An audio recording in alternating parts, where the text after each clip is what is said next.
മറ്റൊരു വാർത്തയിലേക്ക്. എം മുകുന്ദനെ വിമർശിച്ച മുൻ മന്ത്രി ജി സുധാകരൻ. എഴുത്തുകാർ സർക്കാരുമായി സഹകരിച്ചു പോകണമെന്ന എം മുകുന്ദന്റെ പരാമർശം അവസരവാദപരമാണ്. എപ്പോഴും ഭരണകൂടത്തെ എതിർക്കുന്നതാണ് കലയും നാടകവും. ഭരണകൂടത്തിന്റെ ക്രൂരതകളെ എതിർക്കണമെന്നും ജി സുധാകരൻ അഭിപ്രായപ്പെട്ടു. ഇന്ന് ഭരിക്കുന്നവർ നാളെ ഇല്ലാതാവാം, ഡൽഹിയിൽ കണ്ടില്ലേ? അതുകൊണ്ട് ഗവൺമെന്റുമായി സഹകരിച്ച് വേണം എഴുത്തുകാർ പോകേണ്ടത് എന്ന് എം മുകുന്ദൻ പറഞ്ഞപ്പോൾ എല്ലാവരും ഡൽഹിയിൽ വേറെ ഗവൺമെന്റ് ആണല്ലോ, ഇങ്ങനെയാണോ എഴുതാറ്? ഇതാണോ മാതൃക?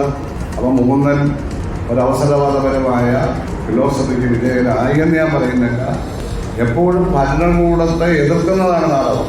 അനുകൂലിക്കാൻ നാടകമില്ല, ഉണ്ടാവില്ല. ഭരണകൂടത്തിൻ്റെ ക്രൗര്യതകളെ എതിർക്കണം. ഭരണകൂടം എല്ലാവരും അടിച്ചമർത്തുകയാണ്. ഭരണകൂടം എന്ന് പറഞ്ഞാൽ സ്റ്റേറ്റ് അല്ല, ദേശീയ തലത്തിലാണ് ഭരണകൂടം ഇരിക്കുന്നത്. ശരത് എസ് എസ് വീണ്ടും എത്തുന്നു നമുക്കൊപ്പം. Sarath S S, G Sudhakaran ഇതിനകം തന്നെ പാർട്ടിയുമായും സർക്കാരുമായൊന്നും അത്ര സ്വരച്ചേർച്ചയിലല്ല പോകുന്നത്. നിലവിലെ ഇടതു സർക്കാരിനെ കൂടി ലക്ഷ്യമിട്ടാണോ ജി സുധാകരൻ എം മുകുന്ദനെ വിമർശിക്കുന്നത്? നിലവിലെ സാഹചര്യത്തിലാണ് ഈ ഒരു വിമർശനം വരുന്നത് എന്നുള്ളതാണ്. നേരത്തെ തന്നെ പാർട്ടിയുമായി അകൽച്ചയുണ്ടെന്ന് ഒക്കെ തന്നെ വ്യക്തമാക്കിയതാണ്. ആ രീതിയിൽ അത്തരം ചില സാഹചര്യങ്ങളിലാണ് ജി സുധാകരന്റെ ഒരു വിമർശനം. പ്രധാനമായും എം മുകുന്ദനെതിരെ ജി സുധാകരൻ പറയാനുള്ള പശ്ചാത്തലം എന്ന് പറയുന്നത് അന്താരാഷ്ട്ര പുസ്തകോത്സവ വേദിയിൽ വെച്ച് എം മുകുന്ദൻ ഒരു പരാമർശം നടത്തിയിരുന്നു. അതായത് അധികാരത്തിന്റെ കൂടെ നിൽക്കരുത് എന്ന് പറയുന്നത് തെറ്റായ ധാരണയാണ്. എഴുത്തുകാർ പുരസ്കാരം കിട്ടിയാലും ഇല്ലെങ്കിലും സർക്കാരിനൊപ്പം നിൽക്കണമെന്നുള്ളതായിരുന്നു ആ വേദിയിൽ എം മുകുന്ദൻ നടത്തിയ പരാമർശം.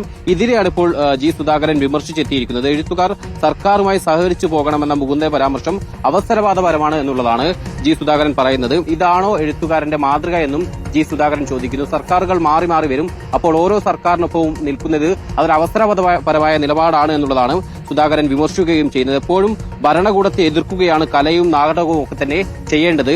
അനുകൂലിച്ചാൽ നാടകമില്ല, കലയില്ല എന്നുള്ളതും സുധാകരൻ ഈ പ്രസംഗത്തിൽ പറയുന്നുണ്ട്. ഒപ്പം ഭരണകൂടത്തിന്റെ ക്രൂരതകളെ എതിർക്കണമെന്നും ജി സുധാകരൻ പറയുന്നു. അതാണ് സാഹിത്യകാരന്മാരുടെ ഉത്തരവാദിത്തമെന്നും ജി സുധാകരൻ ഈ പ്രസംഗത്തിൽ പറയുന്നു. അതുകൊണ്ട് തന്നെ മുകുന്ദന്റെ പരാമർശം അത് അവസരവാദപരമാണ്. ആ രീതിയിൽ പലരെയും തൃപ്തിപ്പെടുത്താൻ വേണ്ടി നടത്തിയ ഒരു പരാമർശമാണ് എന്ന രീതിയിലാണ് ശരത് എസ് എസ് ആണ് വിവരങ്ങൾ നൽകിയത്.